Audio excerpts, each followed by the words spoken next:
In today's video, we're going to learn how to read and study the Bible effectively in Hebrews chapter 1, verse 9. My raspy voice is getting better. This is amazing. Okay, so Hebrews chapter 1, verse 9, we got to plug this in context. When you read the Bible, I'll tell you in a minute what to do. But first, let me tell you about our free Bible study program. It's linked in the description below. We got a free 40-day program, a 27-day, and an 11-day program, all completely free to you. It's self-paced. You'll go very deep into learning how to read and study the scriptures. So I encourage you to take those classes. They're online. They're linked in the description below and on our website at abovereproachministry.com. Hebrews 1:9 says, "You have loved righteousness and hated wickedness." So what we need to do, first tip when we read the Bible, is plug this bad boy into its context. Who's talking? Who's being spoken to? What's happening? What's the main line of thought that is going on here? What's the main point of this section? These are all questions we should ask to make sense of the overall context and how this one verse right here fits into the rest of the surrounding chapter and book and the rest of scripture, right? There's layers, concentric circles almost of connection. So what we need to see is that God is the one speaking here, but it is actually the author of Hebrews referencing what God says in the Old Testament. So there has been a list so far of several different Old Testament passages that God is speaking to the Son through, right? Whether it's in the Psalms, whether it's in Deuteronomy, I believe is going to be referenced if it hasn't already. And so we have a list of these verses that the author is using to make a point. And this right here, when you read the Bible, understand how the verse you're reading fits into the main point. The main point so far is that Jesus is better. He's better than angels, and we've seen several Old Testament quotations make that point. Here's another Old Testament reference that's going to reinforce that idea that Jesus is better than all spiritual beings. He's on a different level. He's on an entirely different rank. And this is the Father speaking to the Son. He says, "You have loved righteousness and hated wickedness. Therefore," okay, this is God the Father speaking to the firstborn Son, the only begotten Son, okay? This word therefore, when you read the Bible, pay attention to transitional conjunctive words such as therefore and but and. This word therefore is essentially going to tell us, because this is true, what I'm about to say is true, right? Because Jesus has loved righteousness and hated wickedness. But I do want to pause and note this. He's not just loving something, right? To love righteousness here is to actually hate something in particular, and that's wickedness. Now, what I'm doing is I'm highlighting in blue what Jesus does, right? And then I'm highlighting in orange the direct object. What is Jesus loving? What is Jesus hating, right? Okay, so we'll make our way back to the therefore. When you read the Bible, pay attention to words like that. But also, this word and is joining two ideas, okay? Jesus here, the Father speaks to him and says, "You've loved righteousness and hated wickedness." It's our job to ask questions such as this number one question: what is the connection between hating wickedness and loving righteousness? Why is Jesus not only commended for loving righteousness, why is he also commended for hating wickedness? What's the connection between the two? How do they play off each other? What do they have in common? Right? The first thing that comes to mind for me is that essentially, sometimes when you see the word "and" in the Bible, what the author is going to do is he's going to further elaborate on a previous idea.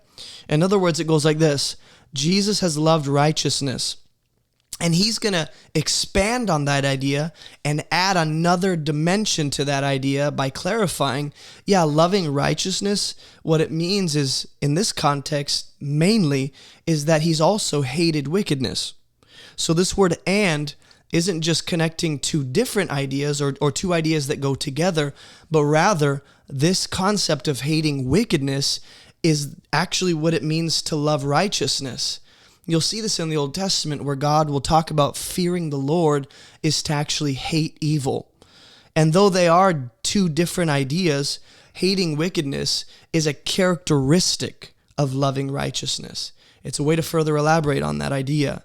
Therefore, in other words, because Jesus has done this, loved righteousness, hated wickedness, therefore, what we see is that God responds, okay?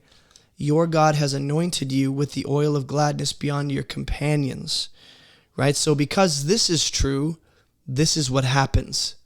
God, he says, your God has anointed you with the oil of gladness beyond your companions. Now, here I believe, if I'm not mistaken, we have a quotation from, I want to say it's the Psalms, but let me clarify with my handy dandy cross-reference. So this is a continuation of verse 8. So verse 9 and verse 8 go together, and verse 8 and 9 are one quotation from the Old Testament, specifically Psalm chapter 45, verse 6 and 7, okay? So know that. When you read the Bible and the author is referencing somewhere else in Scripture, go ahead and go back to the original quotation. Read it in context. See what ideas are there, and that will help you make sense of what's going on here presently in the way the author's employing that passage and the point he's making with it. Not that they add or twist what the original intent is, but there is almost an added dimension of revelation that comes through Jesus. So therefore God anoints the Son with the oil of gladness beyond his companions. Now again, we have to remember where this is plugged into, how this fits into the rest of the argument. The author is making the case Jesus is better than angels. How does he do that? He quotes Psalm 45, and part of Psalm 45 is Jesus loving righteousness, hating wickedness. And if you read the verse before this, which I think it would be helpful to show you real quick, how this is one fluid thought. He says, of the Son, your throne is forever and ever. The scepter of uprightness is the scepter of your kingdom, right? So we see this concept of uprightness, which is what we saw in verse 9, because it's a continuation. It's technically just a part of the same scroll in the same section of the same scroll in Psalms. You've loved righteousness and hated wickedness. So in other words, when you see, let's say we're 9 verses in Hebrews, chapter 1, loving righteousness and hating wickedness, have we seen that concept at play? When you read the Bible, think about, hey, have I seen anything relating to these ideas? Or have I seen these ideas or these words used already in this chapter or in this book? And the answer is yes. In verse 8, we see Jesus ruling with a scepter of uprightness, or in other words, righteousness. So him hating wickedness and loving righteousness, to plug it into its correct context, this relates to how Jesus rules, how Jesus reigns, how Jesus majestically oversees and, from his throne makes specific commands, and how he rules and governs his kingdom is with righteousness and hating wickedness, and God responds. He anoints Jesus with the oil of gladness. Now, for us, this seems like a weird concept, being anointed with the oil of gladness. Okay? So, to our 21st century brains, this idea, if you have some history studying the Bible, and you have some, education, I guess, in the church, and you've grown up in church, then some of these ideas might trigger certain verses in the Bible. Okay, so when you read the Bible and you come across weird concepts like anointing with the oil of gladness, it's on us to kind of research, is the best word I can think of, research and study the rest of the scriptures and see where else you see this concept of anointing, where else you see this concept of oil being used to anoint. And maybe another question to ask here is, why is it gladness? Oil here seems to be more symbolic rather than an actual reality. Not to say Jesus wasn't literally anointed, but in this concept, or in this context rather, the oil seems to be symbolic of gladness that is poured on Jesus, or he's anointed in that gladness, and it's beyond his companions, right? So this might seem like a misplaced, kind of out of place verse that relates to nothing, but remember, the argument goes, Jesus is better than angels. So what I want to do is I want to think about, okay, this is what I do when I read the Bible. I go, so far the main argument, the pattern I've seen is that the author is making a case for Jesus being better than angels. So I want to read through this and think about, how does God anointing the Son relate to him being better than angels? How does Jesus having the oil of gladness poured on him beyond his companions, or even just this phrase, how does this phrase of beyond his companions relate to the idea of him being better than angels? Part of the way I'll answer that and make the connections, the appropriate connections, is by going back to Psalm chapter 45 and reading verse 6 and 7 in context, seeing what it's about, who's writing, who's it being written to and about, and what's happening. That will give me the context, original context for what's happening, and then I can start to answer those questions. It's okay to ask questions when you read the Bible, okay?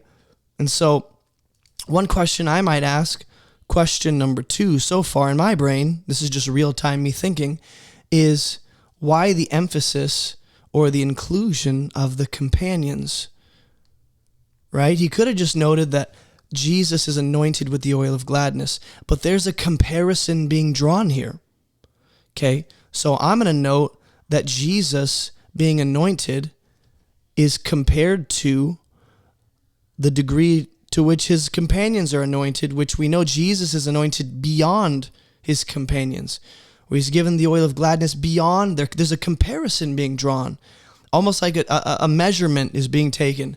How much was Jesus anointed with the oil of gladness? Well, more than or beyond those of his companions. Who are the companions being referenced? Who's in mind? These are questions that we ask. And then you might ask, and this is what I do when I read the Bible. I go, hey, I see this comparison being drawn where God is anointing the Son, and then I see the companions being anointed in a lesser kind of way compared to Jesus. I want to think about, do I see any other comparisons being drawn in the rest of this text? And if I'm reading slowly enough, not so slow that we're making no progress, but if I'm meditating on the scriptures well enough, I can think back to, well, yeah, you know what? I do remember a comparison being drawn where Jesus has become as much superior to angels as the name he's inherited. And then he'll go on to compare and contrast Jesus with the angels and all spiritual beings. In other words, when I note something like a comparison, I go, interesting, like Jesus is being compared to the companions around him. I want to think about, are there any other comparisons? And maybe connect the comparisons and go, is there anything they have in common? Is there any point being drawn through both of those comparisons? And so this is what we do. Then we'll get to verse 10 in the next Bible study walkthrough. I know this was just one verse, but again, we're pacing ourselves. This is not so much about exegesis and me telling you what a text is saying, but me teaching you, metaphorically how to fish for yourself for the gold and the beauty of God's word. All right, so I'll see you guys in the next Bible study walkthrough. Thanks for watching. Let's continue learning how to read and study the Bible, and take that free Bible study course linked in the description below. Bye.